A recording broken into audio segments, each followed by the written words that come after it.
Salve galera, estamos aqui hoje para falar sobre uma confusão que costuma acontecer geralmente perto das eleições, que é esse boato de voto nulo, anula as eleições. Na verdade, esse boato começou principalmente por causa de uma confusão que foi feita num artigo do Código Eleitoral, o artigo 224 do Código Eleitoral, que fala sobre a anulação de mais da metade dos votos, anula a eleição e convoca-se outra num prazo de 20 a 40 dias.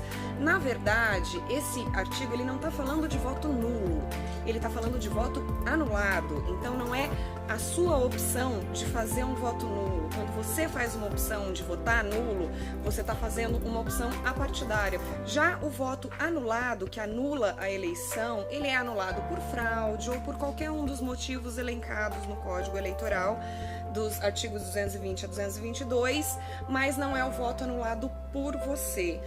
Na verdade, já aconteceu de se anular a eleição por mais da metade dos votos anulados. Por exemplo, quando uma vez, numa cidade de Minas Gerais, o candidato que conseguiu mais de 50% dos votos, ele não era inscrito regularmente para concorrer às eleições. Então, na verdade, as pessoas que votaram achavam que estavam votando num candidato, quando, na verdade, esse candidato não estava concorrendo. Elas não fizeram opção pelo voto nulo. Os votos dela foram anulados por motivo alheio à vontade delas. Aí sim foi convocada novas eleições.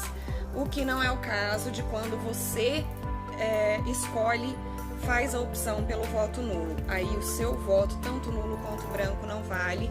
E agora a Marcela vai explicar pra gente qual a diferença entre voto nulo e branco e qual a consequência dessa escolha.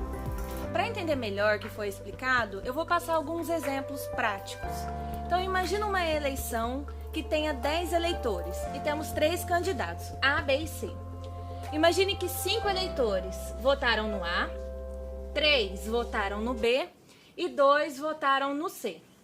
Um total de 10 votos válidos. Para se eleger, o candidato precisa de 50% mais 1. 50% mais 1 aqui seria 5 mais 1. Como o que teve mais teve 5, não atingiu o que precisava, vai para o segundo turno. Agora nós vamos ver a hipótese em que vai ter voto nulo. Então imagine os 3 candidatos, 10 eleitores. 5 votam no A, 2 votam no B e 2 votam no C. Um total de 9 votos válidos, porque 1 foi nulo e, como a Sabrina já explicou, o nulo não vai contar. Para se eleger, ele precisa de metade mais 1. Metade de 9 vai dar 4,5. Mais um pouquinho, então quer dizer que esse daqui agora nem vai para o segundo turno. Esse ele já se elegeu, porque apesar de voto nulo não valer, ele aumentou a proporção dos outros. A outra hipótese é a do voto branco, que produz os mesmos efeitos que o voto nulo. Então, se a gente tem 10 eleitores, 5 votaram em 1, 2 em B, 2 em C e 1 votou em branco, esse voto em branco também não é contado, do mesmo jeito que a gente viu que acontece no voto nulo, sendo que o voto válido vai ser apenas 9.